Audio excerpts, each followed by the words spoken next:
Okay, next naman po, after natin mag-encode ng advisor's details and subjects, itong dalawang to, ang next na po natin na gagawin ay mag-encode ng data ng learners.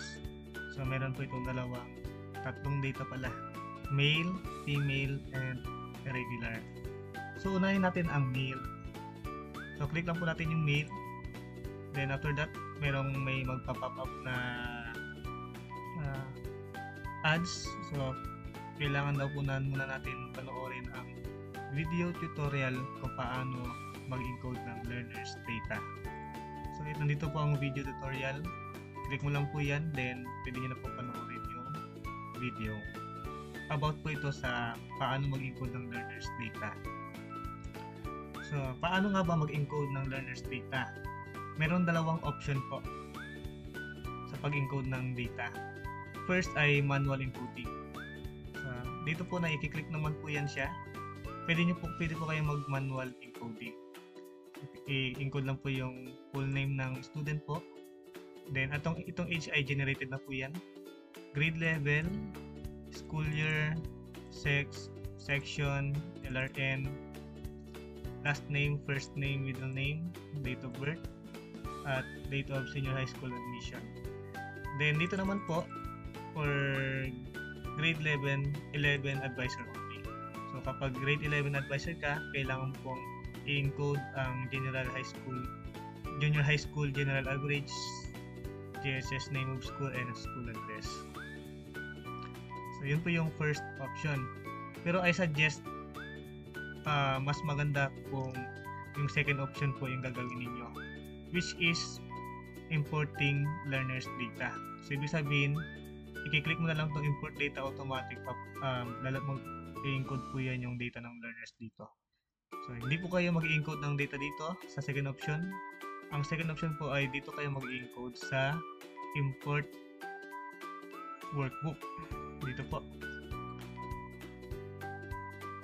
Yan. Dito po, free kayo gamitin yung program.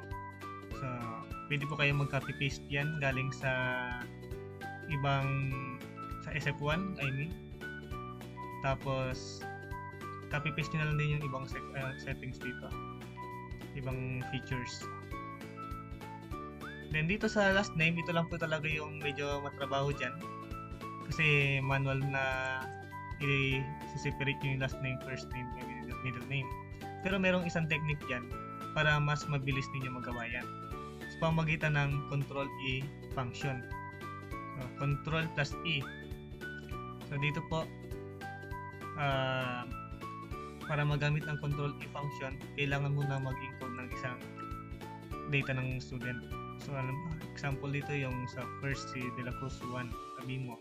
So, separate ko na kagad yung last name niya, first name, and middle name. After that, click ko lang yung sa baba niya, yung walang naman. Then, doon ako mag-click ng Control plus E. So, ito po siya, Control plus E. Hold lang po ang Control, then click E. Parang ganon. So, Control plus E. So, napansin nyo po, nag-drag na yung list, yung last name ng ibang student. So, less na yung time mo. Ngayon, pag may mga limitation yan, like yung mga 2 words, 3 words yung last name, yan, kailangan nyo pong i-edit talaga yung mga pangalan nila. Then dito, ganoon din, Control E. And sa middle name, Control E. So, less na yung pag-encode niya. Edit na lang kung may mali sa pangalan, i-edit na lang siya. Halimbawa yan, natapos ko na. Na-encode ko na siya. So, dito lagyan ko ng date dito. July 29, 2000. Dapat po dito, sa date settings, kailangan naka-slash para ma-read ng program. So, maganda naka-slash siya. Okay. Mapansin po ninyo, hindi ako nagka-copy-paste kasi naka-open yung program na ito.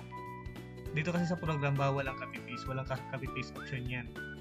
Kaya hindi po kayo makaka-copy-paste dito. Ngayon, kapag naka-open ito, tapos mag-copy-paste kayo dito, hindi rin yan mag-read ng copy-paste kasi nga naka-open yung program. Kailangan i-close mo muna yung program na ito, tapos close mo ito, then open mo din para makaka-copy-paste ka na. Ginagaya kasi ng Excel nito yung settings ng Excel ng program. Kaya hindi ka makaka-copy-paste. Kailangan close mo na ito bago mag-copy-paste. So yan, halimbawa, kunwari na lang na nakaka-copy-paste ako. Ito na yung data ko. Save ko na yan siya. Tapos, close ko. Then, balik ako sa program. Ito na yan. Tapos, ang gagawin ko na lang ay i-click ko yung import data. Kapag kinlik ko ito, automatic na dyan na siya. Yan, o. Pero, mapapansin mo, isa lang yung merong age. The rest ay walang age kahit na meron naman siyang date of birth dito. Kasi sa date of birth, kailangan meron siyang settings na kailangan kung ano ang date settings ng iyong laptop or computer, dapat yun yung susundin sa date of birth. Ang ginawa natin sa date of birth, mapansin nyo dito.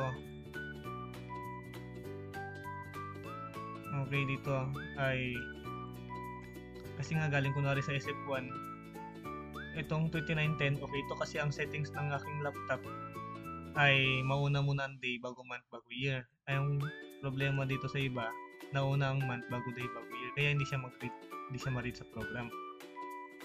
So para ang madali, ang gagawin lang natin dyan ay mayroon pala September 30. So dahil dito nakalagay September 31, dapat yan ay September 30 lang. Change natin ito, September 30. Wala kasing September 31. So yan. Then close. Tapos kapag may mga changes, doon na lang kayo mag-edit sa import workbook. Tapos import data lang. Automatic. Katulad nito, nag-change siya. September 30 na siya. Automatic ay mag-a-appear naman kagad dito yung changes. Kasi kapag dito kayo nag-change tapos nag-import kayo na hindi kayo nagbago ng data sa import, for sure kapag nag-import kayo, mawawala yung change mo dito. Kasi hindi ka change doon sa import. So, ang susundin kasi ng program ay yung import workbook. So, ngayon meron na po ito. Kailangan baliktarin natin siya, pero nakakapagod kasi kung marami kang mga student tapos pabaliktarin mo yan isa-isa. So, ang pinakamadaling paraan dyan ay i-click itong fix age not showing. Kasi nga not showing naman ang fix yung age. So, kapag kinlik ko yan, automatic si program na ang mag-change ng date settings ng iyong age. So, less na yung hassle sa pag-encode ng date ng bata, date of birth ng bata. So, yan na siya. Mapansin naman po dito sa taas, merong Elias date. Ito naman po yung para malaman natin kung ano yung ilalagay nating age ng bata. Dapat bangga ito sa age LIS date na nakalagay sa SF1. Halimbawa, sinabi ng sa SF1, ang age ng bata should be as of October 31. So dito, October 31 dapat yan. Tapos gayahin na lang yung date settings ng iyong laptop. So, ayan. Then, i-change mo lang yan. Pili mo naman i-change to. Then, magbabago na yan siya. Halimbawa, sinabi ng sa SF1, ang date of birth ng bata should be as of first Friday ng June. So, babago yun yung date dito. Ayan. So, hanggang 45 male lang po yan and 45 female. Same lang din po yung function yan sa female. So, wala naman po pinagkaiba yan sila sa female.